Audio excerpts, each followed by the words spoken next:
we definitely see latency as one of those kind of emotional subjects where people always want lower latency. You know, why would you sign up for higher latency? So on the broadcast side, it's kind of interesting anecdote. If you're talking about NFL, so the propagation of a video, a broadcast feed across our network is about 10 milliseconds. If we do an encode on that, it adds about 100 milliseconds of latency.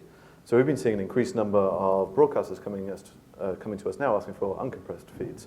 So they don't want us to do any type of compression, even a very lightweight, lossless compression, because it adds latency. So that additional 100 milliseconds of delay on the broadcast side is something that they're trying to eliminate. But at the same time, they have to have a 3-second delay imposed to avoid a Janet Jackson type event. So they're trying to trim off 100 milliseconds on one end when they're imposing a 3-second delay at another end.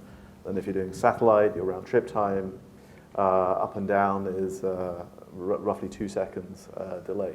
So end-to-end delay, even in television, best case, you're looking at 5 to 6 seconds. So a lot less than the 30 to 40 seconds we typically see with kind of an HLS, but still non-zero.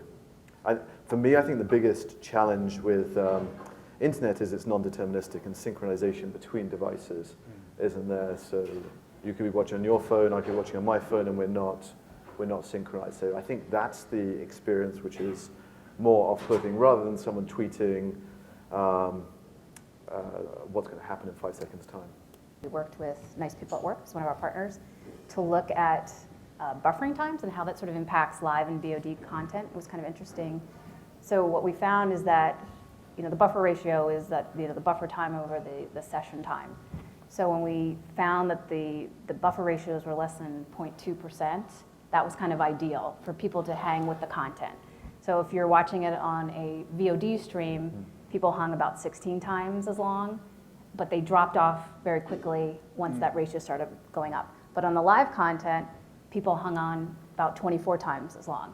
So what sort of tells us is that, you know, maybe they're a little forgiving at this point around getting that experience because they're valuing that content.